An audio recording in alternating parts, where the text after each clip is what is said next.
So రీసెంట్గా చూసినట్టయితే ఎక్కువ క్లిక్ అవుతున్న టాపిక్ వచ్చేసి మల్టీవర్స్. సైంటిఫికల్గా చూస్తే మల్టీవర్స్ మీద ఎన్నో థియరీస్ ఉన్నాయి.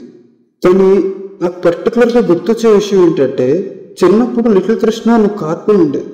అందులో ఒక ఎపిసోడ్లో బ్రహ్మదేవుడు కృష్ణుడి దగ్గరికి వచ్చినప్పుడు కృష్ణుడు బ్రహ్మతో నువ్వు ఒక్కడివే కాదు, ఇంకా చాలా మంది బ్రహ్మలు ఉన్నారు అని ఇన్ఫినిట్ నెంబర్ ఆఫ్ బ్రహ్మస్ని చూపిస్తాడు. అప్పుడు నాకు వచ్చిన డౌట్ ఏంటంటే, బ్రహ్మని ది క్రియేటర్ అని అంటాం కదా, మీరు కృష్ణావతారం గురించి బ్రహ్మకి తెలీదా, అంటే క్రియేటర్కి తెలీదా? ఇక్కడ చూసుకుంటే రామావతారం ఎత్తడానికి శ్రీకృష్ణ అవతారం ఎత్తడానికి చాలా డిఫరెన్స్ ఉంది. రామావతారం ఎత్తే ముందు ఇంద్రాది దేవతలు బ్రహ్మదేవుడిని శ్రీ మహావిష్ణువు దగ్గరికి తీసుకెళ్లి, దేవా రావణాసురుడి విధ్వంసం ముల్లోకాల్లో బాగా పెరుగుతుంది కాబట్టి అతన్ని మీరు ఎలాగైనా అంతం చేయాలి అని కోరుకుంటారు. ఎప్పుడు? శ్రీరామావతారానికి ముందు దేవతలందరూ. కానీ శ్రీకృష్ణ అవతారానికి ముందు భూదేవి శ్రీ మహావిష్ణువుని డైరెక్ట్ గా వేడుకుంటుంది. ఏమని? భూమి మీద అధర్మం బాగా పెరిగిపోయింది, దాన్ని అంతం చేసి భూభారం తగ్గించవయ్యా అని కోరుకుంటుంది. ఇక్కడ బ్రహ్మదేవుడికి రామావతారం వస్తుందని తెలుసు, కానీ శ్రీకృష్ణావతారం వస్తుందని బ్రహ్మదేవుడికి తెలియదు. ఎందుకంటే ఇక్కడ డైరెక్ట్ గా భూదేవి శ్రీ మహావిష్ణువుని అడుగుతుంది, బ్రహ్మ ప్రమేయం లేకుండా. ఇది ఇంకా నీకు బాగా అర్థం కావాలంటే విష్ణువు ఉండే 4 లోకాల గురించి నీకు ఖచ్చితంగా తెలియాలి. వాటినే విష్ణు వ్యూహాలని కూడా అంటారు. ఈ విష్ణు వ్యూహాల కంటే ముందు కొన్ని పదాల అర్థాలు మనం తెలుసుకోవాలి. ఇప్పుడు అవేంటంటే గ్రహం, లోకం. ఇక్కడ గ్రహం వేరు, లోకం వేరు. మన సూర్యమండలంలో 8 గ్రహాలు ఉన్నాయి, అవేవి లోకాలు కాదు. లోకాలు అనేవి ధ్యానంతో మానసికంగా చేరుకోగల ప్రపంచం. అది మన 18 మహాపురాణాలలో 14 లోకాల ప్రస్తావన వివరంగా ఉంటుంది. అంతేకాకుండా ఇంకా చాలా లోకాల వివరణ కూడా ఉంటుంది. ఆ లోకాలలో మనం ఇప్పుడు చెప్పుకునేది ఏంటంటే శ్రీ మహావిష్ణువు ఉండే 4 లోకాల గురించి. ఈ లోకాల వివరణ పద్మపురాణం 6వ విభాగం ఉత్తరాఖండ 229వ అధ్యాయంలో విష్ణు వ్యూహాల గురించి పూర్తిగా ఉంటుంది. అంటే క్లియర్గా ఉంటుంది అంటారు. అలా కాదు, వ్యాస మహర్షుల వారు ఈ కలియుగంలో మానవులకి ఎంతవరకు అర్థం కావాలో అంతవరకు మాత్రమే అందించారు. ఈ లోకాల గురించి శ్రీమద్ భాగవతం, విష్ణు పురాణంలో కూడా ఉంటుంది. కాకపోతే పద్మపురాణంలో కాస్త ఎక్కువగా ఉంటుంది కాబట్టి ఈ పద్మపురాణాన్ని రిఫరెన్స్ గా తీసుకుంటున్నాం. విష్ణు వ్యూహాల్లోకి వస్తే మొదటిది వైకుంఠం. ఇక్కడ విష్ణువు లక్ష్మీదేవితో ఆదిశేషువుపై శయనించి ఉంటారని మనకు తెలుసు. అలాగే కొన్ని ద్వారాల తర్వాత జై విజయులు ఉంటారని కూడా మనకు తెలుసు. కానీ పద్మపురాణంలో దీనికి కాస్త భిన్నంగా ఉంటుంది. అలాగని విష్ణు ఆదిశేషువుపై శయనించడం కాదు, ఆ ప్రదేశం వేరేగా ఉంది. ఇప్పుడు వైకుంఠం విషయానికి వస్తే ఒక హైలీ అడ్వాన్స్డ్ వరల్డ్, అంటే ఒక విజువల్ ఫీస్ట్ అనుకో.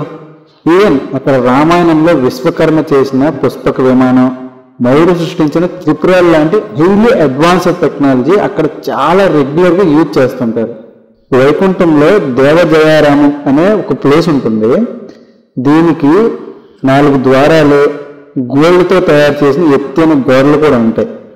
అక్కడ చండ, ప్రచండ, కుముద, హుముద ఇలాంటి వివిధ పేర్లు ఉన్న ద్వారపాలకులు కూడా ఉంటారు. ఇక్కడ అన్ని జీవులు కూడా నిరంతరం విష్ణు ధ్యాసలో ఉంటూ స్మరిస్తూ నిత్య యవ్వనంలో అలంకరణతో ఉంటారు. అంతేకాదు ప్రతి క్షణం పంచాక్షరి మంత్రం అంటే ఓం నమో నారాయణాయ అంటూ జపిస్తూ ఉంటారు. విష్ణువును నిరంతరం ధ్యానిస్తూ ఆనందాన్ని పొందుతారు. ఇక్కడ రామాయణ మహాభారతంలో విష్ణు అవతారానికి ఎవరెవరైతే సహాయం చేశారో వాళ్ళు కూడా ఇక్కడే ఉంటారు. అంటే లక్ష్మణ, భరత, శత్రుఘ్నులు లాంటి వాళ్ళ. ఈవెన్ బలరామ వారు కూడా. అంతేకాదు విష్ణు అవతారాలకు సహాయపడిన ప్రతి జీవి కూడా వైకుంఠం చేరుకుంటుంది. దాంతో పాటు ఆ అవతారాల చేత ఎవరైతే చనిపోతారో వాళ్ళు, అలాగే ఆ అవతారం యొక్క పాద ధూళి తగులుతుంది ఎవరికైతే, వాళ్ళు కూడా వైకుంఠం చేరుకుంటారు. ఇక్కడ ఉన్నవారందరూ ఎన్ని విలాసాలు ఉన్నా విష్ణునామాన్ని జపిస్తూ ఉంటారు. అంతేకాదు ఇక్కడ ఉన్న ఏ ఒక్కరికి కూడా కర్మబంధం అనేది అంటదు. ఇక్కడ విష్ణు కుడివైపు లక్ష్మీదేవి, ఎడంవైపు భూదేవి ఉంటారు. ఇక రెండో వ్యూహం, దీన్ని విష్ణు లోకం అని కూడా అంటారు. ఈ లోకం వైకుంఠ లోకం 2 ఒకటి కాదు. దానికి తేడా ఏంటంటే మహాకల్పం వచ్చినప్పుడు లోకాలన్నీ పరబ్రహ్మంలో కలిసిపోయినప్పటికీ విష్ణులోకం మాత్రం అలాగే ఉంటుంది. అంటే యూనివర్స్ అంతా అరేజ్ అయిపోయినా ఇది మాత్రం కాన్స్టెంట్ గా డిస్ట్రాయ్ అవ్వకుండా ఉంటది అంటారు, అంతేగా? అదే విధంగా ఇక్కడ చూసినట్లయితే అక్కడ ఉన్న ప్రతి ఒక్కరూ కూడా 16 ఏళ్ళకి మించి ఉండరు, నిత్య యవ్వనంతో ఉంటారు. అంతేకాకుండా ఇక్కడ విష్ణుమూర్తి కేవలం లక్ష్మీదేవితో మాత్రమే ఉంటారు. వైకుంఠంలో చూసుకుంటే లక్ష్మీదేవితో పాటు భూదేవి కూడా ఉంటారు, ఇక్కడ ఉండే లక్ష్మీదేవి ఉంటారు. విష్ణు చుట్టూరా లక్ష్మీదేవి తన అష్టరూపాలతో కూడా ఉంటుంది. ఇక్కడ ఆ అష్టరూపాల పేర్లు రమ, రుక్మిణి, సీత, పద్మ, పద్మాలయ, శివే, సులక్షణ, సుశీల. యాక్చువల్లీ ఈ లోకానికి ఎవరెవరైతే వస్తారో వాళ్ళెవరూ కూడా పూర్వ యుగాలలో వేద జ్ఞానం లేనివారే. అంతేకాదు యజ్ఞాలు తపస్సులు చేసిన వారు ఎవ్వరూ ఉంటారు. ఇక్కడ కేవలం విష్ణుపై భక్తి మాత్రమే ఉన్నవారందరూ ఇక్కడికి వస్తారు. ఇక 3వ వ్యూహం శ్వేతద్వీపం.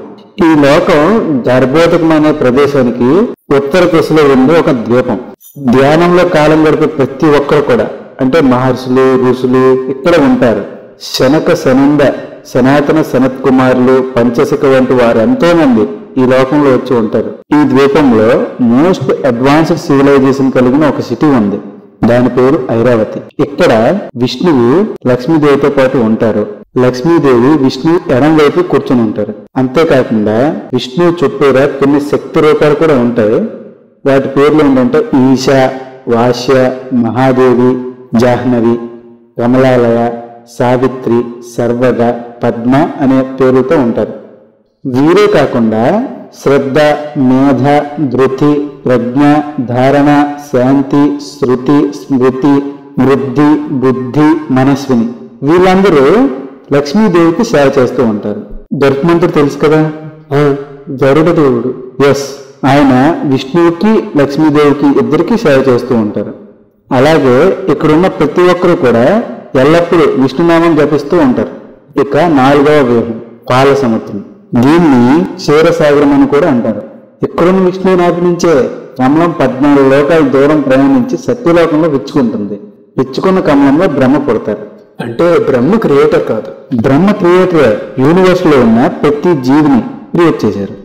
స్టార్టింగ్ లో నువ్వు అడిగిన క్వశ్చన్ ని గమనిస్తే అక్కడ బ్రహ్మకి కృష్ణ భగవానుడు కొన్ని కోట్ల మంది బ్రహ్మలను చూపిస్తారు. అంటే బ్రహ్మకు కూడా ఇప్పటి వరకు తెలియదు ఇంతమంది బ్రహ్మలు ఉన్నారని. దీని అర్థం ఏంటి? చాలా యూనివర్సెస్ ఉన్నాయి. ఆ యూనివర్సెస్ అన్నింటికీ కూడా ఒక్కో యూనివర్స్ కి ఒక్కో బ్రహ్మ ఉంటాడు. వీటన్నింటినీ క్రియేట్ చేసింది ఒకే ఒక్కరు. అది ఎవరు అంటే శ్రీ మహావిష్ణువు.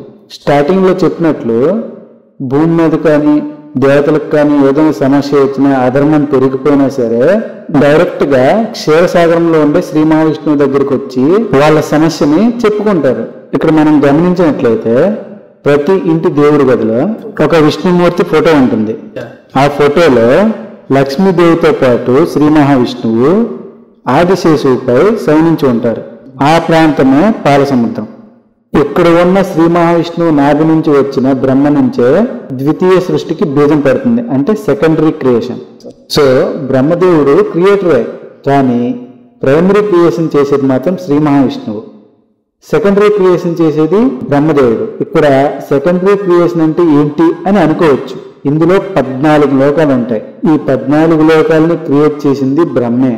మీరు అనుకోవచ్చు 14 లోకాలు ఏంటి అని. దీని గురించి కూడా మనం మాట్లాడుకుందాం.